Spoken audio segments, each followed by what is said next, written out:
How about that? The resurrected King is resurrecting me. I chose that song because that's just been like, for like the past 2 or 3 weeks, I've just been jamming that song. Just like, I don't know, it just means so much to me, and it's just been so true in my life over the past couple months. He's really been working in my life. And so tonight, I'm going to be sharing my testimony and also talking a little bit about God's faithfulness in my life and also in the Bible. And, so I want to start with a verse, Philippians 1:6, and it reads,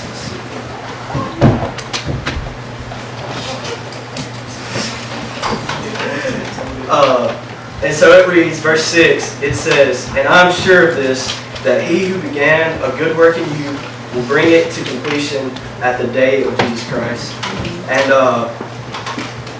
when Adam was texting me earlier this week, he was like, I told him after Emma and Lindsay and Courtney had all shared their testimonies, I told him, I'm like, look, I need to share mine. Like, God's really been working my life. And so he told me, he's like, I want you to share a little message along with it. And I was like, what you want me to talk about? He's like, I don't really know what I should talk about. He's like, well, what's been on your heart? And just God's faithfulness has really been on my heart. And I think this verse right here does a great job of displaying how God, he promises it right here. He not only will begin a good work in it, but he will bring it to completion. Mm-hmm. And he's going to continue working on us until the day he returns. And another verse that I found that kind of talked about God's faithfulness was 1 Corinthians 10:13. And it reads, it says, in verse 13, it says, "No temptation has overtaken you that is not common to man. God is faithful, and he will not let you be tempted beyond your ability. But with the temptation, he will also provide you the way of escape that you may be able to endure." So it's not on our own that we can do all these things. We're going to be tempted. We're going to do things we shouldn't do. But God says right here that he will provide a way of escape. He's always the way to get out of something. Like if you're caught in a life of sin, he will bring you out of it. And I love that verse right there because he doesn't. It never once says in the Bible it's going to be easy to be a Christian. Not one time. And in fact, if you're doing it right, it should be one of the hardest things you ever do to be a Christian. And so it says it right here. You will be tempted, but it's nothing that God can't overcome. And so I guess this is kind of where I'll just begin my story. So I didn't even introduce myself. Most of y'all probably know me. My name's Will Venable, though. What's up, man? Nice to meet you. I'm from the great town of Eclectic, Alabama.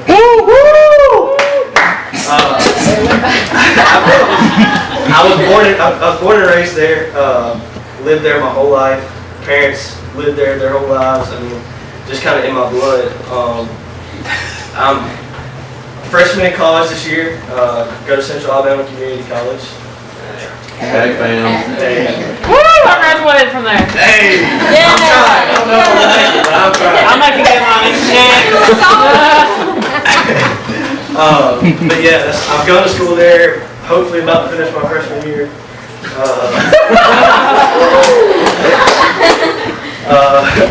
I also work at Little Point Country Club on the lake. Got the opportunity to work with a lot of great guys. Got one of them in the back there. Everybody say, "What's up, Kent?" What's up, Kent? Kent Blue. Glad to have him here tonight too. So I've been working there for a year now. Really like it up there, and that's just kind of where I am now. But my whole life I've been in church since I was probably 6 weeks old. I've been going to church. Up until I started coming here, about 2 months ago, I went to First Baptist Church of Lake my whole life. My parents, I've been blessed with two of the greatest parents I think alive. And I know a lot of people don't have the opportunity, like parents go through divorce, people lose parents and all that, but God's blessed me with two parents that not only have been there, but they've shown me the way how to live. Like they live with Christ at the center of everything they do, and center of their marriage, everything. Like they just displayed such a good example to me of how I should live my life and how things should be done, and just from a young age, just really been pushing me towards Christ, and just pushing me to, like, whatever I do, be the best at whatever I'm doing. And I have a older brother, Evan. Some of y'all might know him, but he's kind of been my role model my whole life. Pretty solid dude. Whenever I'm struggling with something, I always know I can go to him, and he always there to offer advice and stuff. And then my twin sister Jana, she's alright. Poor Jana. She on the live stream. Anyways, up until about August of last year, she was like my best friend. Like we did everything together, and she went to the University of Alabama. I stayed here. I was kind of sad at first, but I'll get to it later. How I think it's a good thing, it's part of God's plan. But she's for my whole life, she's been like that. My best friend. We've always done like everything together throughout high school. We would always hang out. She wanted to go get something to eat at like 10 o'clock at night. We'd go get something to eat. I mean, it was just kind of how it worked. And let's see. So that's kind of my family, and everybody's just helped me grow towards Christ and push me to be a better person in everything I do. So I guess I'll just start kind of like my church background, like how things have gone my whole life. Like I said, I've always been in church, but for many of those years, I was there, but I wasn't really there. Like mind and spirit, I would go, but I wasn't there. I was just going because I knew I was supposed to be there, And I got saved when I was 7 years old at a vacation Bible school. My sister had just got saved like 2 months prior to that, so I was like, hey, I need to get saved too, Look cool. I didn't know what I was doing. I just thought, she had got baptized. I was like, ooh, I want to do it. Go in front of the whole church, water, that thing's cool. So I was like, yeah, I'll do that. And so I got saved when I was 7, but like didn't really know what I was getting saved from. Like I just knew I should get saved. Like my parents had been talking to me about it and everything, and it really wasn't until like probably the 7th grade I really understood the gospel for like the first time. Like I had went to it was my first mission trip. We went to Mississippi and to a thing called Base Camp, and that was kind of the first time I really experienced like the Holy Spirit moving in my life. And even at this point in my life, I mean, I experienced him, but I still, didn't fully grasp who he was. I mean, I think it takes, to be honest, if we're all honest, it takes a little while till you're fully able to like understand who God is and what He's done for us, And just my whole life, my relationship is kind of with God. It'd be good here, and then the next day it was just kind of like just very wishy-washy. Didn't really know what you're gonna get, but. I always tried to be a good kid, It wasn't like I was, doing all these things.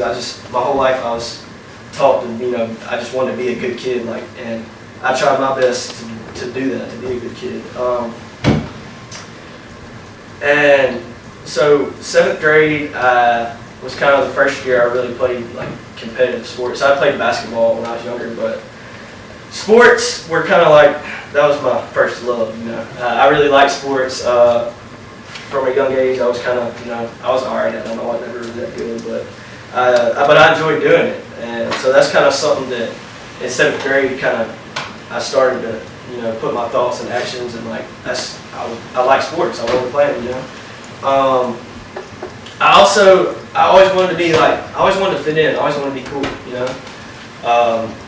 The people I hung out with, I guess you would say we were more like the popular clique around school, whatever, but we just we weren't really necessarily doing anything bad. But I always wanted to fit in and be cool. I didn't want to, feel like I was missing out on something. And that's where one of my biggest struggles come in. I've always kind of struggled with peer pressure. If 3 or 4 other people are doing it, I'm probably going to join along just because I don't want to miss out, like I said, And so that's probably honestly one of the biggest struggles in my life is just peer pressure, not letting myself get drawn into something just because everybody else is doing it. But I really was never in tune with God until probably 2 months ago when I started coming here, and I'll get into that a little later. But that's just something I was in church and all this was going on, and if you saw my life, you would think, man, that's a good guy, But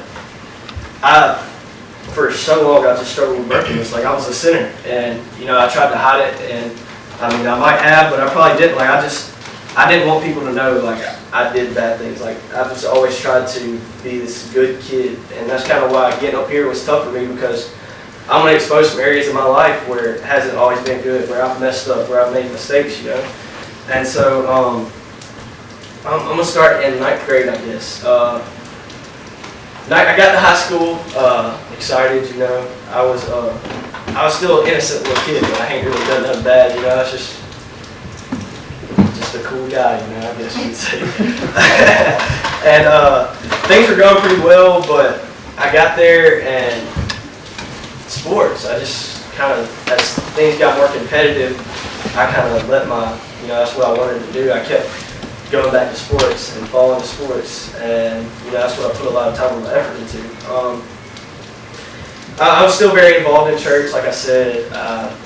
Kept going to church, but never really was there. I would just go because my whole family did it. And by the end of 9th grade, not really much had changed, but 10th grade rolled around, and that's kind of where that was like a turning point in my life. I lost some of that innocence and lost some of that, trying to be a good kid, and kind of just started to turn to things in this world, I guess you would say.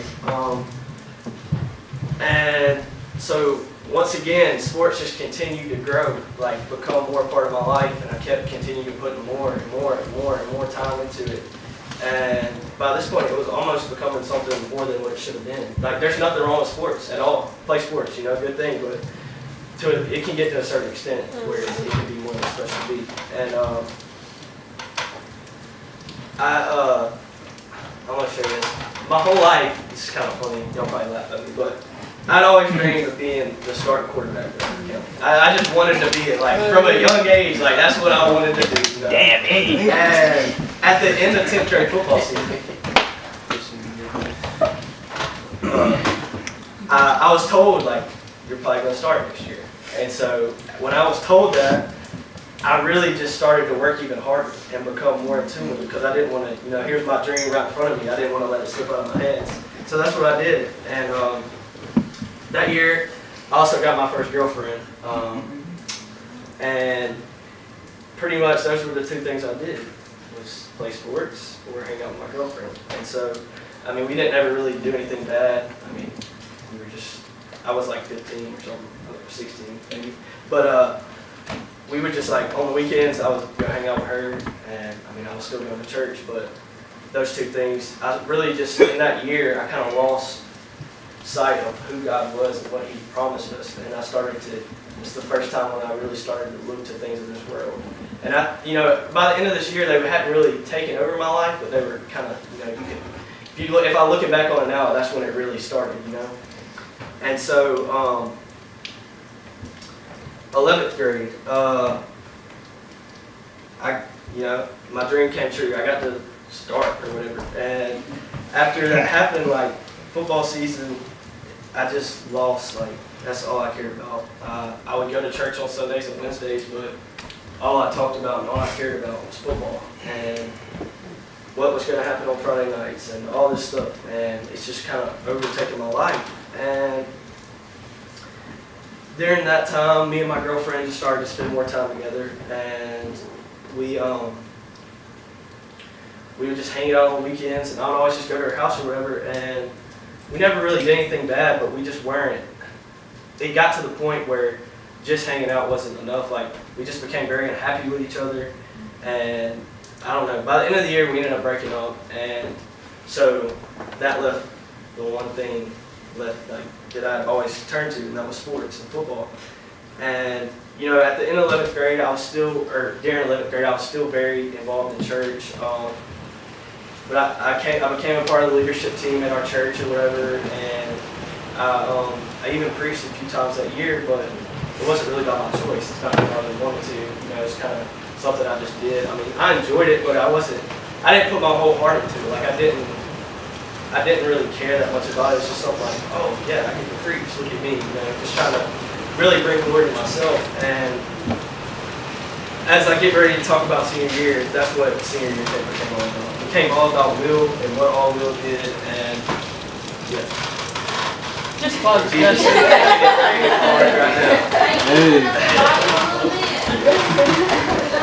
Just a kind of set on what it's for.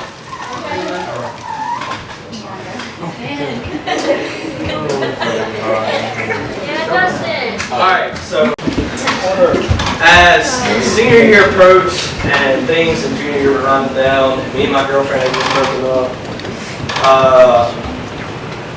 and it was like, you know, my junior year, we had like an alright year in football, but we didn't make the playoffs, and that's something I wanted to do. So, like, I just really began to. That's when I would say that end of junior year was the first time sports really became that God in my life, and I looked to it for everything, like being happy, who I was known as, finding my joy. Like, everything was about sports and football and who I was. And so we get to senior year, and senior year I started. So throughout high school, my friends changed like every year. I never really had those, like, you know, I was always hanging out with different people, and I never really had a best friend throughout high school, honestly. But I got to 12th grade, and some of the guys that I had hung out with in middle school, we started to hang out again. Like, it was senior year, you know, we were trying to make it the best we could, and so we would all get like out of school early and every day, and we'd always just go eat lunch. And so I just started to get real close with them, and I started to hang out with them. And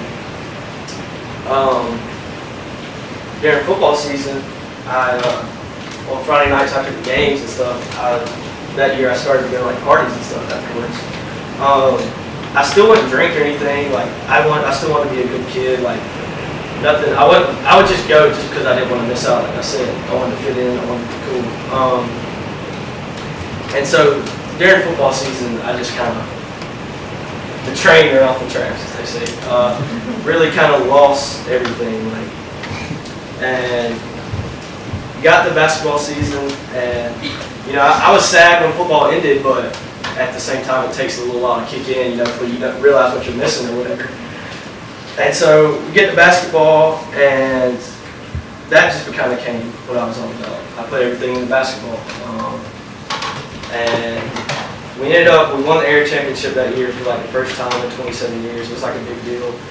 And football, like, I got recognized for all these different things, you know, All-State and all this stuff, and all this good stuff was going on, but I was just letting it become about me, and I wasn't giving any glory to God when all this stuff that happened and good things that were going on, I never could have done without it. And looking back on it, like, that, it was just like, everything that happened, just, I let it go to my head, and it became about Will. And so, anyways, the night after the area championship game, there was a party, and I told my mom, I was like, look, I'm going to go stay at my buddy's house or whatever, and she was like, all right, that's cool. She's like, is his dad going to be there? I was like, yeah. So I told her I was going to stay at his lake house or whatever, and she's like, you're not going to that party, or are you? She already knew about it. You know, my mom, she told me about everything, just for me. She knew about it. I was like, no, I'm not going. And so anyways, I ended up going. And I got there, and two of my good friends, the guys I had started hanging out with them, they were like best friends by then. They were there and they were drinking. They were like, dude, you're drinking tonight. I was like, no, I'm not. They're like, no, yeah, you are. I was like, no, I'm not. Y'all know I don't do that. They're like, come on, just do it. You know, it's your night. Celebrate. Anyways, after about 135 times of begging them, I finally gave it. And one drink just turned to two, two drinks turned to three, and by the end of the night, I was drunk. Like, and I ended up, the party ended or whatever, and me and the guy I was staying with, we had drove separately, and we were both drunk, and I ended up driving, and that's one of the biggest mistakes in my life. Like, it was, looking back on it now, it's really, really dumb, but like this night was kind of the start to it all. And as senior year began to roll down, like every weekend it was about drinking and getting drunk. And for like the last 2 months of senior year, like every single weekend we were getting drunk. Like me and my friends, that's what we did. And sports ended. After soccer season, like there was no more sports, and I realized it was over. And that's such a good example. Like something as good as sports, like there's nothing wrong with sports. When it becomes too much, like I was literally putting all my joy and satisfaction into it. Like that's what everything was about for me. But that's not what God designed it to be. God designs us to find our joy in Him and our satisfaction in Him. And something as good as sports, there's nothing wrong with it, but it can become too much at times, and it did in my life. And so, I mean, it was over. Like, I didn't know what else. Like, I was just like, what's next? And so, we get to summer. I graduate or whatever, and I started working overtime. That's what I did. And throughout the summer, like, there would be days like I would just go and we would just ride around on the boat and get drunk. Like, that's what I did. And it was nothing for me anymore. Like, I just didn't even think anything about it. And I was really just lost. Like, everything was about when are we drinking again? When are we getting drunk again? What's the next party? When are we hanging out again? And during all this time, I'm still going to church and I'm still hearing God's message every week, but I'm not hearing it. I didn't want to hear it. Like, I was there, like I said, but I really wasn't there. And as freshman year of college rolled around, like I said, my sister went off. My friends, they're all gone somewhere now. And so I just became like, it was almost like a depression, almost like nobody even knew it. Like you would never know during that time that I was even affected. Like I just was always just happy, smiling, walking around. Like you could never tell, but I was lost. Like I didn't know where to turn. And so get to freshman year, things are just like not going very well at all. And I'm still just continue to live in this life of sin and of this world, and just got addicted to these nasty habits like drinking and dipping and just smoking cigarettes. Like I just didn't care anymore. Like my life was just full of filth. Like, and it was because my heart was dirty. It was filled with everything of this world, and I stopped going to church. For the first time in my life, I was no longer going to church. If I could work on a Sunday, I was going to work. Like that's what I wanted to do. And I was just lost, like completely. And just looking back on it now, like I didn't even care, honestly. It was just like I was just living life. You know, there was nothing, I didn't feel like there was anything that could change it. Like I just feel like I had messed up and it was for good. Well, the first semester was tough. Like all these things are going on, I was just struggling, and I made 2 C's. I never made a C in my life, and I made 2 C's that semester because I was focused on everything but school, and like it was just, my life was a wreck. Like it was a mess, honestly. And I ended up making 2 C's in a class that I shouldn't. Like it's freshman year of college, how do you make a C? Looking back like that, I was like, oh gosh, it frustrates me. But so yeah, I was really, really, really struggling. And so we get to the second semester, and I'm like, something's got to change. What's going to change? But nothing. I wasn't making an effort to change. I was still consuming this girl. Still, like, I mean, I wasn't drinking as much, but it's not like I wasn't. It's not because I didn't want to. It's just I just wasn't doing it anymore. But I would still do it just because, like, I didn't care. Like, it was something to do. It was fun. It's what everybody around me was doing, and that's what I wanted to do. Well, come about, I guess it was sometime in February. I was texting an old friend, and I was just telling her, like, I had been struggling with some things and all this stuff, and they invited me to come to Vessel. They were like, hey, Adam started a new church. And I was like, really? I didn't even know at the time. They were like, yeah. Because during all this time when I was lost and all this, my mom was just sitting there saying, go to church, find somewhere to go to church. She's like, you don't got to go to church here. I'm not making you go to church here, but you need to find somewhere to go to church. And I tried like Church of the Highlands in Auburn, but I just didn't. I don't know. I mean, I liked it. I just didn't feel like driving to Auburn, just to go to church. Like, I was like, I mean, it wasn't bad, but I just didn't really care to go, Especially at that time, I wasn't going to drive all the way to Auburn just to go to church. I wouldn't even go to church in Electric. What makes you think I want to drive to Auburn? But, so she texted me, it's like, hey, why don't you come try out Vessel? I was like, all right. So I came, and I'm pretty sure it was the night Mason talked about relationships. It's the first night I came.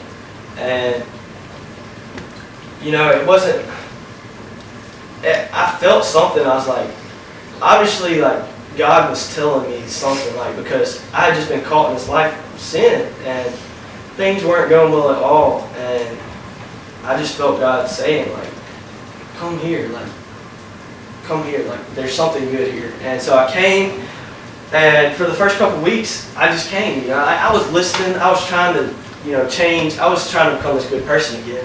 I was just trying to change myself.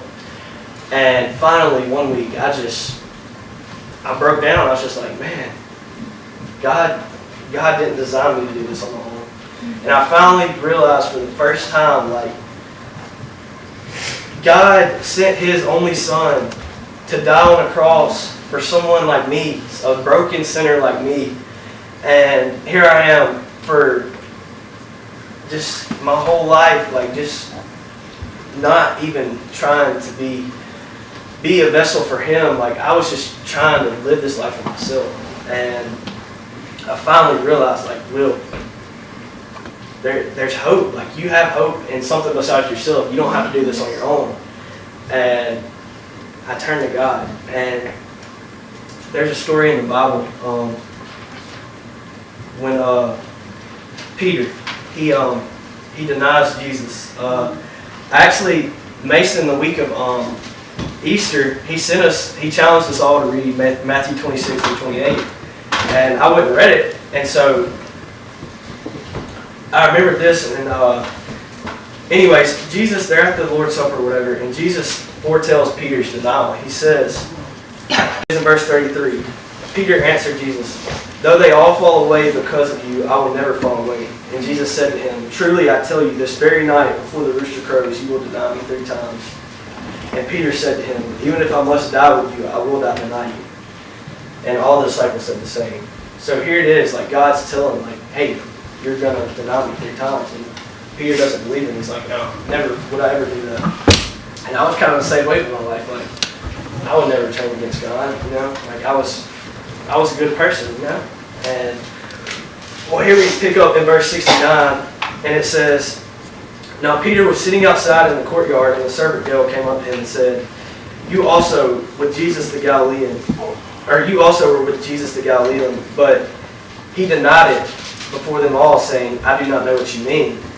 And when he went out to the entrance, another servant girl saw him, and she said to the bystanders, this man was with Jesus of Nazareth.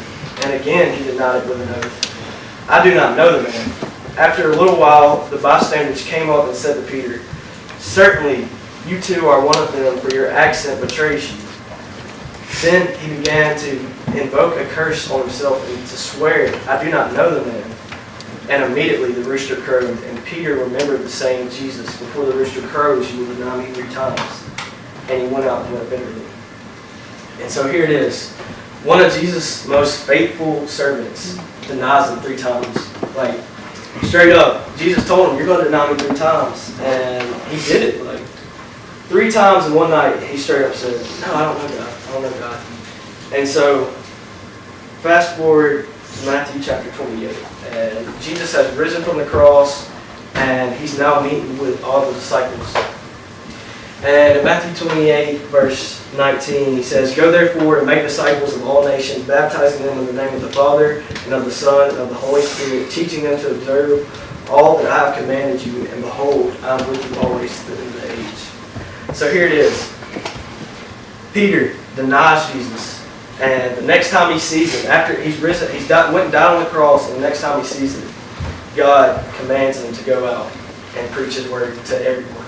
So that's just like, I read this and I just think of myself, like, here I was for so many years saying I was a Christian, but in so many ways I was denying him in my life. I didn't want, like, I just wanted to be cool. Like, I didn't care about glorifying Jesus. Like, it just, and so, but God calls the same person that denies him 3 times to go out and preach his word. We're no different. Mm-hmm. We turn against God so many times. We betray him. We do all these things, but we still must go and make disciples.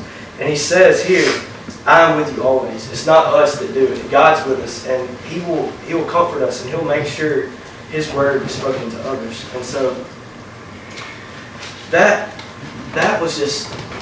kind of a story of how God was faithful in Peter's life. You know, he turns against him, but he's still there, and he still wants them to follow him, and he still wants something to do with him. And so I really see myself a lot in that, like, where I've just turned against God so many times. And so,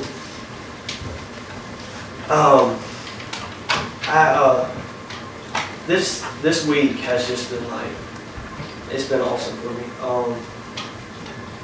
Adam texted me Monday and told me I was going to be talking tonight, and I was like, yeah, let's do it, you know. And I got here today, and I was like, nervous, man. I'm nervous. But it's all good now, and just hearing that song played was just awesome. But this week there's been 2 times, 2 different people in this youth group I've sat down and like, we've talked about God, like, just like deep conversations about God. And if you would have told me 4 months ago that I would be up here and having deep conversations about God all in 1 week, I would have said, no way, no way, you know. But it's nothing I've done. Like, God has grabbed my heart, and over these past 2 months has just changed my life, turned it upside down. That's basically talked about the other night, the 180 turn. That's me. I was going down the wide path looking for everything in this world, and now I'm just turned and my eyes are on God, and that's all I was like. I want to see God in everything I have. And I can't begin to explain how faithful he's been in my life. Like, I've done all these things against him, and from such a young age I've known about God and who he is, but it's taken my whole life pretty much for me to realize, like, what this life's all about. And it's not about us, it's about God and what we can do to better serve God and glorify God in whatever we're doing. And Jeremiah 31:3 says, let's see.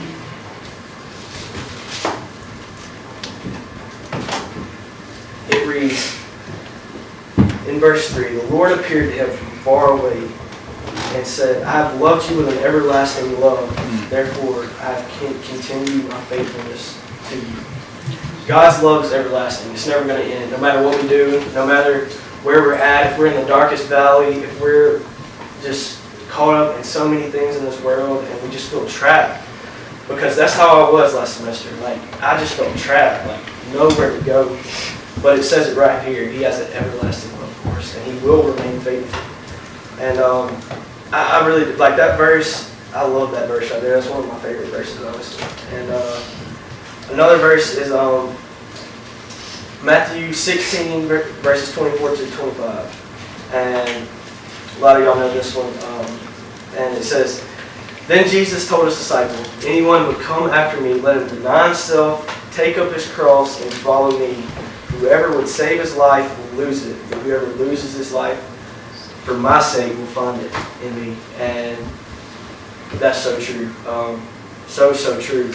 But, it's not easy. Like, I still struggle every day with so many temptations and so many things that, have haunted me in the past, and, they're still here. It's not easy, but I'm here in front of you, a broken person, and able to say all this because I know I have hope in a Savior who has died for my sins and given me a chance at everlasting life. And here it is, he's saying, we must deny ourselves and we must take up our cross and we must follow him. And that's all that's my hope in my life. That's my prayer every day.